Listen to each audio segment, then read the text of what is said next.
अगर आपको अंडा मंगवाना हो तो आपके पास एक जंत्र होता है जिसका नाम होता है बिहार का नियोजित शिक्षक।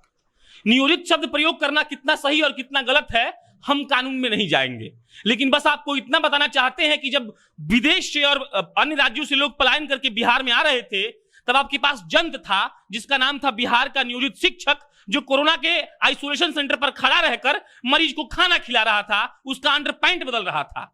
एक और जंत्र है शिक्षक जो आपको घूम घूम कर मतगणना करवाता है, घूम घूम कर पॉपुलेशन का मतलब गिनती करवाता है, और उसी जंत्र का जब बहाली नहीं होता है तब आप कहते हैं कि अरे अब ये स्पेस कहां है, और उसके बाद एक ऐसा केस लाकर थोप देते हैं जो ये कहता है कि कोर्ट ने स्टे दिया है, सरकार तो बहाली करना चाहती है। बाकी शिक्षकों पर जनता जंक्शन के द्वारा 25 से ज्यादा एपिसोड करने के बाद आज फिर सौरभ के साथ बैठे हैं ये पूछने और बतियाने के लिए कि 94,000 शिक्षक का बहाली नीतीश जी काहे नहीं कर रहे हैं। शिक्षा मंत्री को कौन सा सांप सूंघ गया है कि लड़का सब कोरोना में मर रहा है और उनके पास इस बात का कोई जवाब नहीं है कि जो वो खुद कहते हैं कि 3.5 लाख शिक्षक का पद रिक्त है, लेकिन वो भर क्यों नहीं पा रहे हैं। इन सारे सवालों का जवाब सौरभ देंगे और उनकी साथी देंगी जो आज जनता जंक्शन के दफ्तर में आए हैं।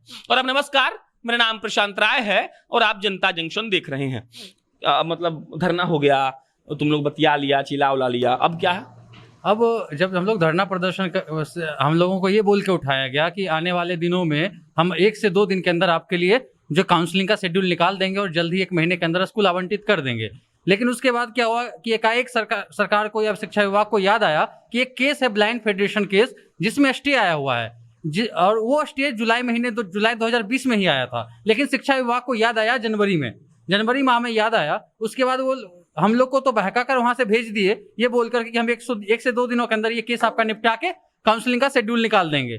लेकिन उस केस को निपटाने के लिए सरकार की तरफ से कोई प्रयास नहीं किया गया। ब्लाइंड फेडरेशन के अभ्यर्थियों ने 1% रिक्ति की मांग की, जबकि हकीकत यह है कि 1% की रिक्ति विभाग ने दे रखा है और विभाग भी ये मानती है कि हम इनको 1% रिक्ति देने के लिए तैयार हैं। मामला सब तरह से ठीक है, सब लोग ठीक है, लेकिन सरकार केस मेंशनिंग नहीं करवाती है। सरकार पे जब हम लोग अभ्यर्थी लगातार प्रेशर बनाते रहे, दबाव बनाते रहे, उसके बाद जाकर विधानसभा में जब विपक्ष ने उनसे सवाल किया कि आप लोग जो है 94,000 शिक्षकों का नियोजन क्यों नहीं कर रहे हैं, तो उन्होंने बताया कि ब्लाइंड फेडरेशन केस की वजह से मामला अटका हुआ है जिसकी सुनवाई हम 5 अप्रैल को करवाने जा रहे हैं।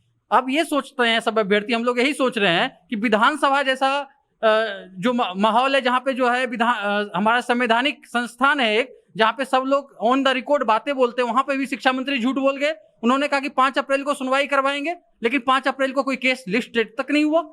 जब केस लिस्टेड ही नहीं हुआ तो सुनवाई कैसे होगी? बिहार एकमात्र एक ऐसा राज्य है, आप और भी राज्य को जुड़ा सकते हैं इसमें, यूपी भी शायद होगा ही, झारखंड भी होगा ही, जहां अगर ये लोग लिख के हमको एक लाइन भेजा था कि अगर मार्च पर बम फूट जाएगा ना तो नीतीश जी बोलेंगे कि बिहार का शिक्षा का बहाली रोक दो, कहे कि मार्च पे बम फूटा है तो दिक्कत होगा।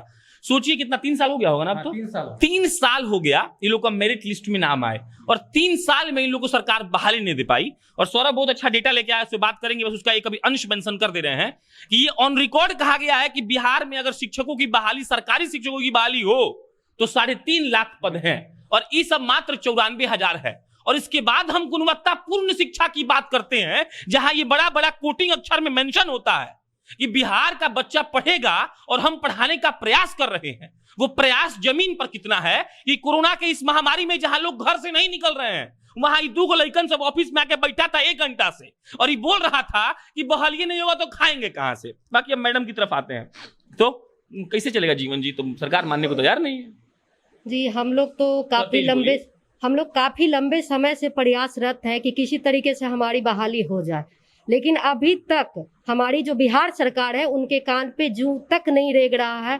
उनके दिल में हम लोगों के प्रति थोड़ा सा भी दर्द महसूस नहीं हो रहा है कि ये बच्चे रोड पे कोविड-19 जैसे माहौल में भी आज हम आपके दफ्तर में आने को मजबूर हैं, ताकि आपके द्वारा ये हमारी जो बात है जनता के बीच और सरकार तक पहुंचे। तो हम लोग क्या करें, हम लोग बहुत ही मजबूर हैं। अब आपसे, हम लोग सरकार से, बिहार सरकार से, शिक्षा मंत्री जी से, और हम बिहार के जितने भी लीडर हैं, चाहे हमारे अपोजिशन के भी लीडर हो, तेजस्वी जी हो या कोई भी मंत्री है, कोई भी नेता है, उनसे हम लोग पूछना चाहते हैं कि आखिर हमारा क्या दोष है। ठीक है, हम मानते हैं कि अभी कोविड-19 महामारी का जो प्रकोप है वो काफी बढ़ा हुआ है, लेकिन ये महामारी तो पिछले साल से आया है, लेकिन उससे पहले ये 3 साल से ये नियोजन की प्रक्रिया जो है लटकी हुई है। तो उतने दिन से आप लोग क्या कर रहे थे?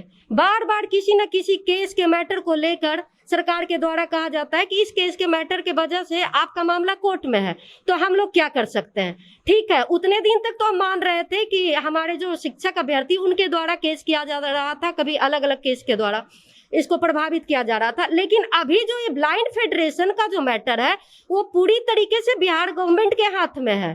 क्योंकि बिहार गवर्नमेंट के अगेंस्ट ये केस, ये पिटीशन दायर किया गया, तो अब आप अपने तरफ से कोई भी डिसीजन क्यों नहीं ले रहे हैं? इस मामले को आगे क्यों नहीं बढ़ा रहे हैं? ये प्रक्रिया को क्यों रोके हुए हैं?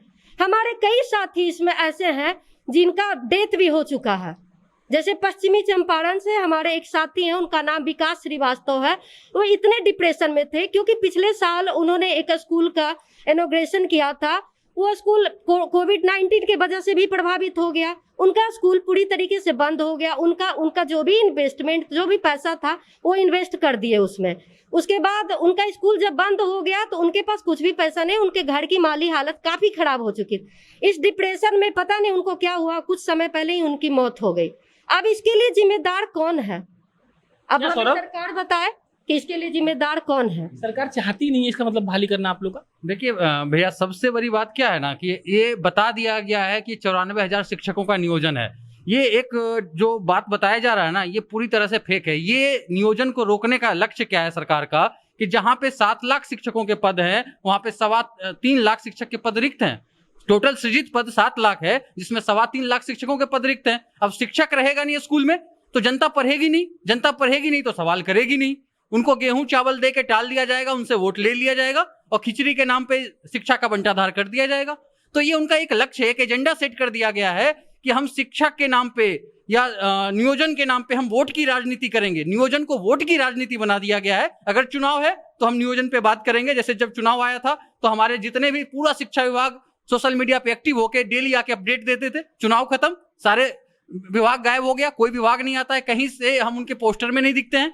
पोस्टर में ये जब चुनाव था तो पोस्टर में छाप दिया गया कि हम 1.25 लाख शिक्षकों की नियुक्ति करने जा रहे हैं, और वो चुनाव हुए भी लगभग 6 महीने हो गए हैं, लेकिन उसके लिए कोई प्रयास तक नहीं किया गया है। ये समझिए भैया कि पिछले जनवरी में जहां हम थे, 2020 के जनवरी में जहां थे, आज भी हम वहीं पे हमारा नियोजन प्रक्रिया अटका हुआ है। निकालिए, खोलिए अपना मोबाइल। सौरभ डेटा लाया है कुछ, उस डेटा में बहुत खास बातें हैं। ऐसा खास बात कि सौरभ ने बताया कि एक शिक्षक 30 बच्चों पर एक शिक्षक होना चाहिए। बिहार में 100 बच्चों पर एक शिक्षक है। ये डेटा लाए हैं कि यहाँ पर 3 लाख के करीब बिहार में सिर्फ शिक्षकों की रिक्ति है। इनके पास ये डेटा है कि बिहार में कितने प्राथमिक विद्यालय हैं, उस प्राथमिक विद्यालय में कितने शिक्षक हैं, कितने शिक्षकों का होना चाहिए। अब हम लोग को सौरभ बताएंगे सिलसिलेवार तरीके से क्या कहना चाहते हैं, बताओ। देखिए सर, सबसे पहली बात क्या है कि बिहार में जो शिक्षक हैं, प्राथमिक विद्यालय हैं, बिहार में प्राथमिक विद्यालय 41,000 हैं। 41,000 प्राथमिक विद्यालय हैं, तो आप समझिए कि उसमें 3200 प्राथमिक विद्यालय ऐसे हैं जो सिर्फ एक शिक्षक चला रहे हैं। तो 3200, हाँ 3200 एक टीचर, हाँ एक टीचर। ये कहां से लाए? ये डाटा बिहार सरकार और भारत सरकार के द्वारा जारी किया गया है डाटा है। अरे बाप रे। हाँ, ये बिहार सरकार ने 2015 में डाटा जारी किया था, और आप मान लीजिए प्रशांत भैया कि 2015 के बाद ना डाटा जारी किया सरकार ने, ना ही कोई बहाली हुआ, कोई एक शिक्षक की बहाली नहीं हुई है। वहां से शिक्षक मृत्यु हुए, शिक्षक घटते गए, शिक्षक को निकाला भी सरकार ने, कुछ फर्जी शिक्षक भी थे, उनको निकालने की प्रक्रिया कर रही है। तो अब ये सोचिए कि डाटा कितना भयावह अब हो गया होगा। और 10,000 स्कूल ऐसे हैं जो सिर्फ 2 शिक्षकों के भरोसे चल रहे हैं। तो आप बिहार में ऐसा 10,000 सरकारी विद्यालय है, हाँ, जिसमें मात्र 2 शिक्षक हैं। हाँ, मात्र 2 शिक्षक हैं। समझिए कि वही प्रिंसिपल है, वही वो पूरा सफाई कर्मी है, सब वही है। उसको ब्लॉक का भी काम देखना है, उसको स्कूल का भी काम देखना है, उसको बच्चों को भी पढ़ाना है। तो अब ये सोचिए कि स्थिति कितनी भयावह है। पश्चिमी चंपारण का स्कूल जो है, पश्चिमी चंपारण जो डिस्ट्रिक्ट है, पश्चिमी चंपारण का रेशियो है स्कूल का 100 बच्चों पे 1 शिक्षक। मतलब ये समझ लीजिए कि 100 बच्चों को 1 शिक्षक पढ़ा रहा है। अब ये सोचिए कि भैया कि अभी इस साल लगभग इन्होंने 30 लाख बच्चों का नामांकन किया सरकारी स्कूलों में, प्रवेशोत्सव चलाया। बच्चों को तो स्कूल में लाने का प्रोग्राम इन्होंने सेट कर दिया, लेकिन बच्चों को गुणवत्तापूर्ण शिक्षा कैसे मिले इसका प्रोग्राम इन्होंने सेट नहीं किया। अब एक डाटा ये कहता है, भारत सरकार खुद डाटा जारी करती है, और बिहार का जो हमारे शिक्षा मंत्री हैं खुद सदन में बयान देते हैं कि 3.25 लाख शिक्षकों के पद रिक्त हैं बिहार में। और उसके बाद उन्होंने, उनके द्वारा ही जो डाटा जारी किया गया है 2015-16 का डाटा है कि जो 41,000 स्कूलों में से लगभग 35,000 स्कूल ऐसे हैं जो शिक्षकों के घोर अभाव से जूझ रहे हैं। 3,000 ऐसे हैं जिसमें 1 शिक्षक हैं, 10,000 ऐसे हैं जिसमें 2 शिक्षक हैं, 15,000 ऐसे हैं जिनमें 3 शिक्षक है, जबकि कम से कम 8 शिक्षक स्कूलों में होने चाहिए। अगर हम 30:1 का रेशियो स्टूडेंट और टीचर के रेशियो को फुलफिल ना भी करे तो कम से कम एक कक्षा के लिए एक टीचर तो दीजिएगा, वो भी बिहार सरकार देने में सक्षम नहीं है। क्या मैडम? हाँ, ये इनका ये कहना बिल्कुल सही है, मैं इससे बिल्कुल ही आश्वस्त हूँ, क्योंकि इसका एग्जाम्पल खुद मेरे घर में ही है। मेरी सिस्टर वैशाली जिला में शिक्षिका का कार्य कर रही हैं बिहार सरकार के अधीन, लेकिन उनके विद्यालय में एक प्रिंसिपल और बस 2 टीचर हैं। ये 3 प्रिंसिपल तो पढ़ाती नहीं है, वो बस ऑफिस में कि उनका बहुत सारा ऑफिशियल वर्क होते हैं उसको करना। अब बताइए 2 टीचर हैं, उनके स्कूल में बच्चों की संख्या करीब 400 होगी। अब बताइए कैसे एक, यहाँ तक कि 2 कक्षा है, एक कक्षा में है जो 1 क्लास 2 और 3 सबको एक ही साथ डाल दिया जाता है। अब उसमें अगर वो पढ़ाने जाएंगी तो उसी को क्लास 1 के बच्चे भी सुन रहे हैं, 2 के बच्चे भी सुन रहे हैं, क्या अलग अलग इस तरीके से शिक्षा देना संभव है? तो इसका एग्जाम्पल मैंने एक ये बताया, और दूसरा एग्जाम्पल नवादा जिला का है। वहाँ मेरे मौसा जी हैं जो शिक्षक का कार्य कर रहे हैं, उनके स्कूल में भी सेम यही हाल है। और यहाँ कहा जाता है गुणवत्तापूर्ण शिक्षा की बात कही जा रही है, लेकिन अगर गुणवत्तापूर्ण शिक्षक ही नहीं पहुँचेंगे तो गुणवत्तापूर्ण शिक्षा मिलेगी कहाँ से? चलिए, बहुत अच्छा, बोलो अंतिम टिप्पणी क्या चाहते हो? सबसे बड़ी बात है कि जो भी हमें जनता यहाँ से सुन रही है वो ये ना समझे कि सिर्फ नियोजन का मामला है, शिक्षक नियुक्ति का मामला है। ये मामला वो है जो बिहार को एक बड़े स्तर पे बर्बाद करने की तैयारी की जा रही है।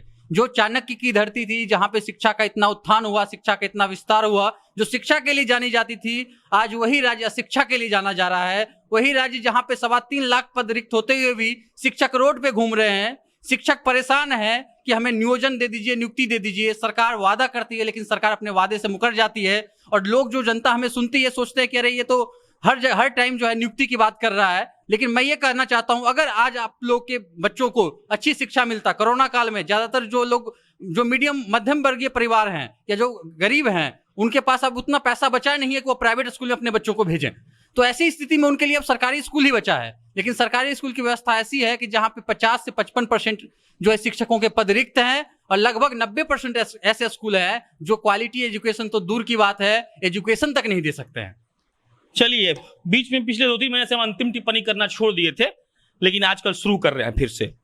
वो 94,000 शिक्षक जो 3 साल से आपके दर पर भटक रहे हैं, अपने द्वारा पास किए गए एग्जाम देने के बाद, आपके मेरिट लिस्ट में आने के बाद, सोचिए कि इसमें किसका दोष रहा होगा। आप कहते हैं कि बिहार पढ़ेगा तब बिहार बढ़ेगा। जब बिहार को पढ़ाने के लिए शिक्षक नहीं है तो बिहार कैसे बढ़ेगा? और साथ में इस बात का जवाब दीजिएगा सर कि जिस कोरोना महामारी में आपके सारे विधायक, सांसद, एमएलसी कोरोना पॉजिटिव का सर्टिफिकेट लेकर मजा लूट रहे हैं, ऐसा आपका बिहार का वो मिडिल क्लास जनता घूम घूम कर मीडिया के दफ्तर में जाकर बोल रहा है कि हमारा बहलिया हो जाएगा तो हमारा घर चलेगा। करा दीजिए बहाली। नहीं कराइएगा ना सर तो याद रखिएगा, सड़कें खाली नहीं होंगी और ना ही संसद कभी आवारा होगा। मेरा नाम प्रशांत राय है, और इस वीडियो खत्म होने के बाद आप 4-5 ऐसे शिक्षकों के द्वारा बनाकर भेजे गए वो वीडियो अपने स्क्रीन पर देखेंगे जिनमें उनका दर्द है, जिनमें उनका अपना मुद्दा है। देखिए, वीडियो को लाइक करिए, कमेंट करिए, शेयर करिए, और सत्ता पर बैठे उन बेशर्म नेता को ये बताइए कि वो आप लोग उनको कभी बख्शेंगे नहीं। बहुत बहुत शुक्रिया। इस 94,000 बहाली की वजह से हम महिलाएं घरेलू हिंसा का शिकार हो रही हैं और मानसिक यातना झेल रही हैं, सामाजिक प्रताड़ना का शिकार हो रही हैं। क्या ये मुख्यमंत्री जी के नज़र में नहीं है? अगर नहीं है तो क्यों? हमारी बहाली को जल्द से जल्द पूर्ण कराया जाए और केस को मेंशनिंग कराया जाए। जो ब्लाइंड केस चल रहा है उसको मेंशनिंग कराया जाए। सरकार चाहे तो 1 दिन में केस मेंशन हो सकता है। हमारा आग्रह है कि सरकार इस केस को मेंशन कराए। मैं वंदना कुमारी औरंगाबाद ज़िले से हूँ। मुझे सरकार से यही बस कहना है कि सारे काम समय पे हो रहे हैं, लेकिन ये 94,000 टीचर की बहाली क्यों नहीं हो रही है? आखिर क्या वजह है? इस बहाली ना होने के कारण हम जैसी तमाम लड़कियाँ सामाजिक, आर्थिक और मानसिक रूप से शोषण हो रही हैं। अगर आपका यही हाल रहा तो हम सब लड़कियों का क्या हाल होगा? बस सरकार इस बातों का अमल रखे कि जितनी जल्दी हो सके हमारी बहाली यथाशीघ्र की जाए। 94,000 शिक्षक बहाली की वजह से हम महिलाएं मानसिक रूप से यातना झेल रहे हैं। कृपया मुख्यमंत्री जी से अनुरोध है कि ये इस बहाली को जल्द से जल्द पूर्ण किया जाए। मैं जहानाबाद से हूँ और 94,000 अभ्यर्थी में से मैं भी एक अभ्यर्थी हूँ जो कि आर्थिक, सामाजिक और मानसिक रूप से प्रताड़ित हो रही हूँ। पड़ोस के लोग मुझसे पूछते हैं कि तुम शिक्षिका हो ना, तब मुझे बहुत ख़राब लगता है कि अगर सरकार हम लोग के समय से नियोजन करवा के अगर नियुक्ति पत्र दे दी होती तो आज हम स्कूल में शिक्षिका होते। तो सरकार से मेरी यह निवेदन है, नम्र निवेदन है कि कृपया हम लोग को जल्द से जल्द नियोजन करवाएं और नियुक्ति पत्र दें।